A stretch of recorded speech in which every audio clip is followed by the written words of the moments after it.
ओम गणेश हर हर महादेव। दुर्गा सप्तशती का पाठ अगर आप नहीं कर पाते हो तो फिर क्या करें? या क्या हिंदी भाषा में दुर्गा सप्तशती का पाठ कर सकते हैं? क्या आपकी जो रीजनल भाषा है, मातृभाषा है, उसमें भी क्या हम दुर्गा सप्तशती का पाठ कर सकते हैं?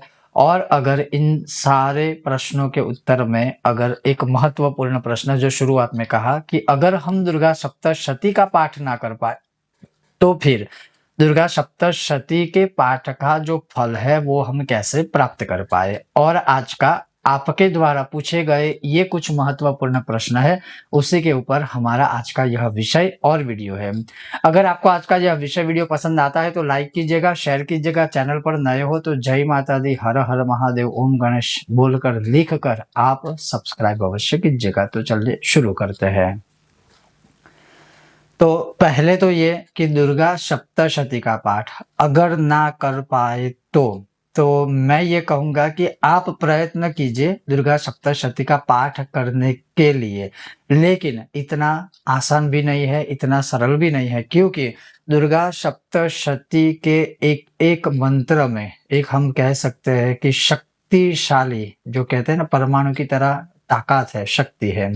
तो अगर उस शक्ति का विपरीत रूप से भी उच्चारण होता है, प्रयोग होता है, तो फिर अनर्थ भी होता है। जैसे अर्थ है वैसे अनर्थ भी है। लेकिन मूल तात्पर्य ये है कि आप प्रयत्न कीजिए दुर्गा सप्तशती के पाठ को सीखने की या फिर पढ़ने की। दूसरी बात, कई लोग ये घबराते हैं कि अगर हम दुर्गा सप्तशती का पाठ करेंगे, हमें आता नहीं है संस्कृत में वगैरह वगैरह, और अगर हमसे गलती हो गई तो फिर हम महापापी बन जाएंगे। लेकिन एक मैंने कुछ समय पहले भी एक बार कहा था कि जब भी आप कुछ नई चीजें सीखते हो तो आपको पहले ही टाइम में नहीं आ जाएगी। अगर मैं बात करूं ऐसे स्तोत्र मंत्र आदि की, तो सीखने के लिए कोई दोष नहीं होता, लेकिन सीखने के बाद अगर आप जानबूझकर गलती करते हो तो वो महापाप कहलाता है। तो अगर आप दुर्गा सप्तशती कभी पढ़ने का प्रयत्न ही नहीं करोगे तो फिर आपको आएगा कैसे?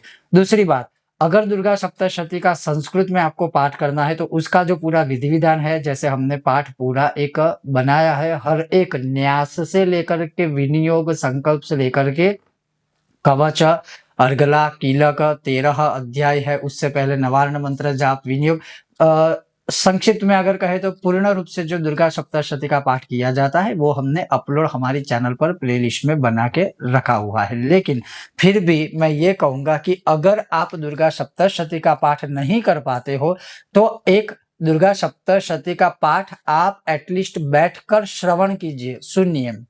दूसरा उपाय कि सुनिए कैसे? क्या ऑनलाइन सुन सकते हैं या फिर किसी ब्राह्मण देवता को अपने घर बुलवा कर हम मतलब वो जब पाठ करे तब बैठकर सुन सकते हैं, या फिर अपने नाम से हम करवा सकते हैं? तो इसका उत्तर ये है कि एक, हाँ, अगर आप किसी विद्वान ब्राह्मण को अपने वहां बुलवा कर ज्यादा नहीं, प्रतिदिन 9 दिन के 9 पाठ, एक एक पाठ प्रतिदिन करवाते हो, और ऐसा नहीं है कि वो आए, पाठ किया, आप अपना काम कर रहे हो और फिर वो पाठ करके चले गए, ऐसा नहीं है।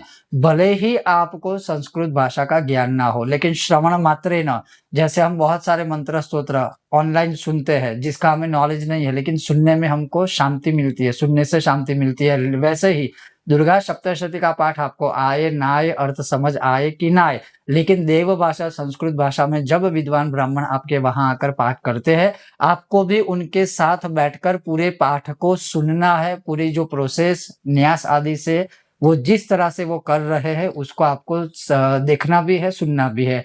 शुरुआत या फिर अंत में जो ब्रह्म देवता है उनसे आप पूछ सकते हैं कि ये पाठ का महात्म्य क्या है, तो वो आपको महात्म्य अर्थात पूरा सार सुना देंगे।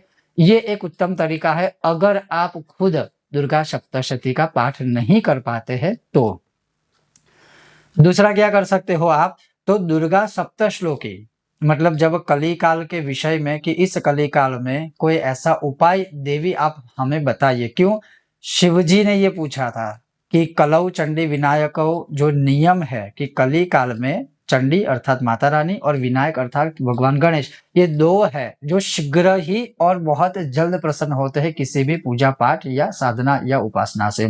तब माता रानी ने बताया था कि हे देव, हे महादेव, आपने बहुत ही अच्छा मुझे प्रश्न पूछा है, तो आज मैं आपको ऐसा स्तुति जो देवी अप्यम्बा उसमें जो शब्द प्रयोग है वो, अर्थात देवी अम्बा की स्तुति है, मैं आज आपको श्रवण करवाऊंगी लोगों के कल्याण के हेतु।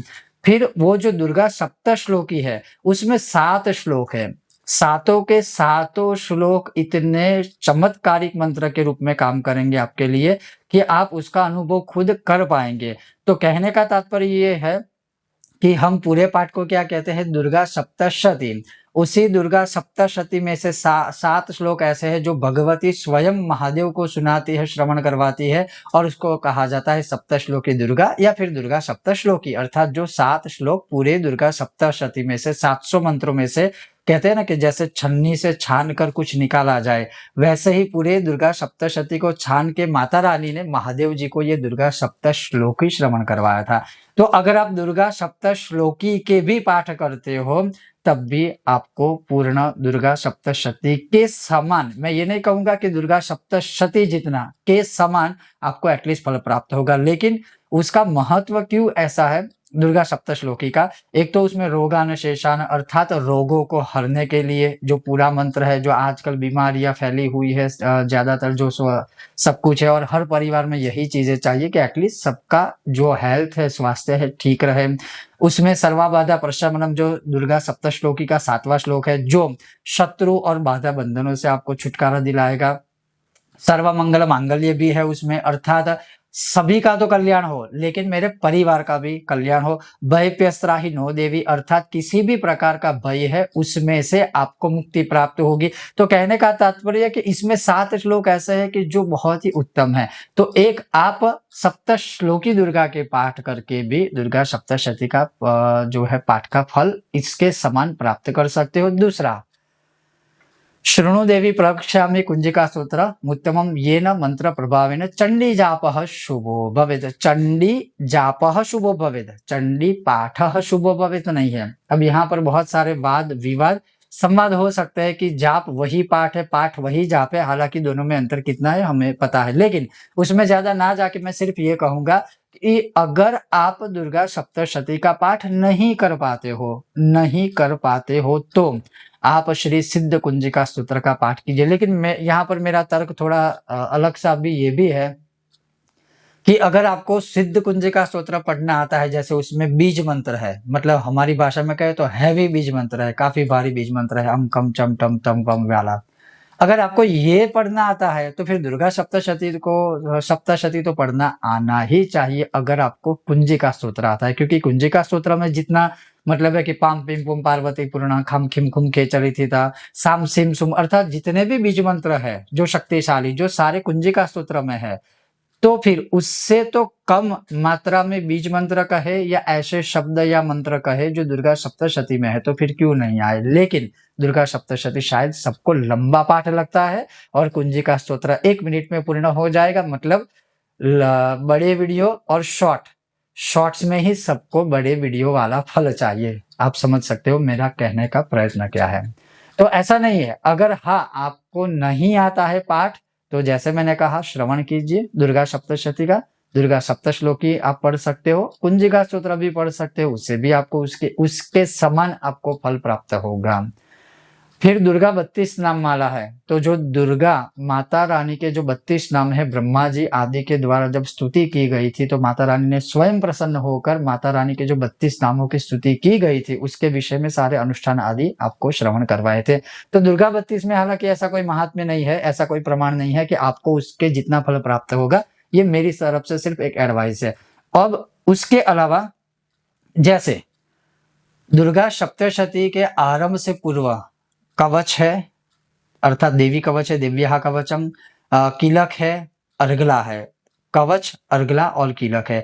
अगर आप ये 3 जो स्तोत्र है उसके भी एक एक पाठ करोगे या एक एक पाठ सुनोगे तब भी आपको अच्छी कृपा प्राप्त हो सकती है। कवच का मतलब ये है कि आपकी रक्षा हेतु आपके शरीर के आसपास एक ऐसा आवरण, एक ऐसा रक्षा कवच बनेगा जो आपकी रक्षा करेगा, आपको बचाएगा हर संकट से। अर्गला और कीलक का मतलब है कि आपको सभी प्रकार की बाधाओं से मुक्त करेगा। कीलक का मतलब होता है किल।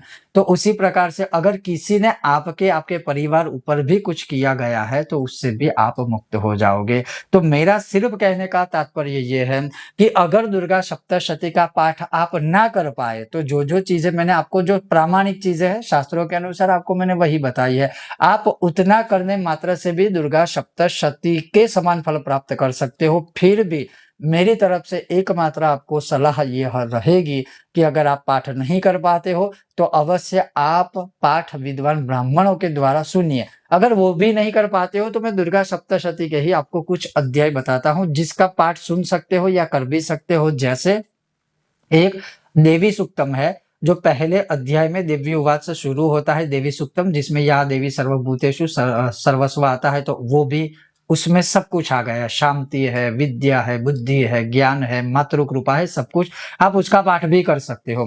दूसरा चतुर्थ अध्याय जो है, क्षमा कीजिएगा, 5वें अध्याय में है जो देवी सूक्तम है, या देवी सर्वभूतेषु, वो 5म अध्याय में आता है।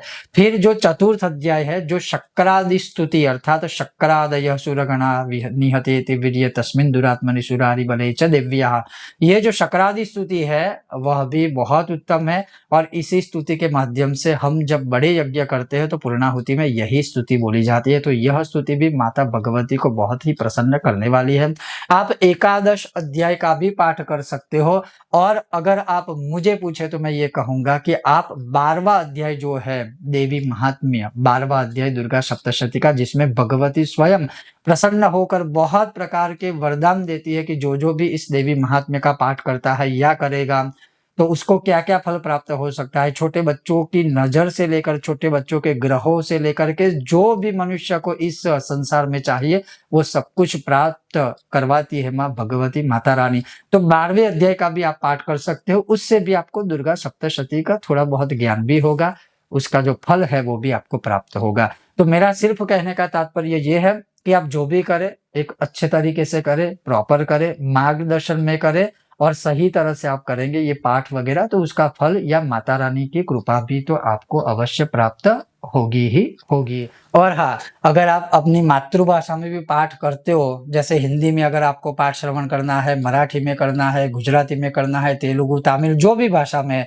तो जब आप अपनी मातृभाषा में पाठ पढ़ते हो तो उसमें कोई नियम नहीं होते हैं। जैसे आप व्रत कथा आदि करते हो, व्रत कथा आदि श्रवण करते हो, व्रत कथा आदि पढ़ते हो, तो उसमें कोई पाप नहीं लगता है। वैसे ही आप माता जी के इस देवी चरित्र को, देवी महात्म्य को जब अपनी मातृभाषा में पढ़ के माता रानी को सुनाते हो, सबको सुनाते हो, तब आपको कोई दोष नहीं लगेगा। अगर ये बाकी कोई विकल्प ना कर पाए तो ये विकल्प भी आप अपना सकते हो, लेकिन देव भाषा, संस्कृत भाषा, ये भी सदैव याद रखिएगा होगी। बहुत जल्द मिलते हैं एक और नए विषय वीडियो के साथ। तब तक आप देखते रहिए कर्मकांड बाय आनंद पाठक मेरे साथ।